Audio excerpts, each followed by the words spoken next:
Happy PM Mindset Monday. We are going to continue to channel that childlike curiosity of ours so we can continue to grow. This time we're going to shift the focus away from ourselves to our project team. So last week it was all about ourselves and being curious about the success or challenges we are facing and the whys behind it. If you didn't do last week, you didn't catch last week's, I highly recommend you do that first because it's important to take care of ourselves before we try to help others. So if you didn't do it, check it out. Because this week, what we want to do is we really want to take some time individually with each of your team members and ask them what's working well, why, what's not working well, and why. So I want you to schedule 30 minutes or a lunch or a coffee or just a quick chat with each of your team members individually and ask them those questions. This looks a little bit like a postmortem, but it's different in the fact that we're not waiting till the end of the project to do it. We want to make impact on this project now. And it also is individual versus your group. So make sure that you're taking the time with each team member individually. So what you need to make sure that you're doing as you approach each of these conversations is you're coming with that open mind. You need to be in a place where you're able to accept feedback, right? And a couple weeks ago we talked about that ego story that we can sometimes hear when we're getting feedback that is challenging for us to hear. So that's also a great prerequisite to doing this exercise if you're up for it.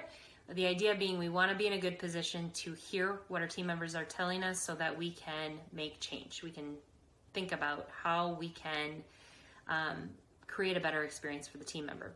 So what's great about this, two major benefits here. One, you're going to find out what are those things that you're doing that are super helpful that you maybe even didn't know were that helpful. And you're going to keep doing those. You're going to learn what's not working, of course. And that's going to give you the ability to make positive adjustments on this project.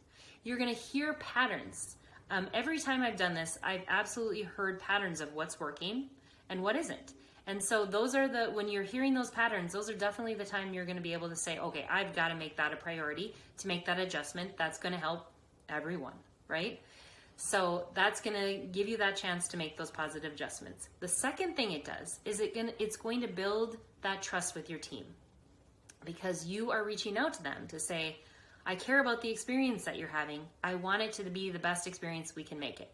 So let's talk about it, right? So it is really critical, though, that you're listening and taking action so that they know that you heard them. Because if you're not, you're going to do the opposite of that, which is you're going to erode the trust that you're trying to build, right? So curiosity, what's working well and why, what's not working well and why.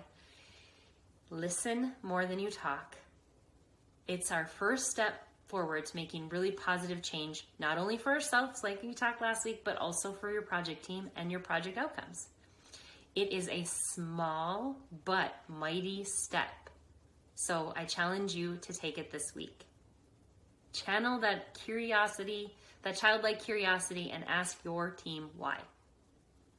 All right, good luck with that. Have a wonderful week. We'll talk to you next week.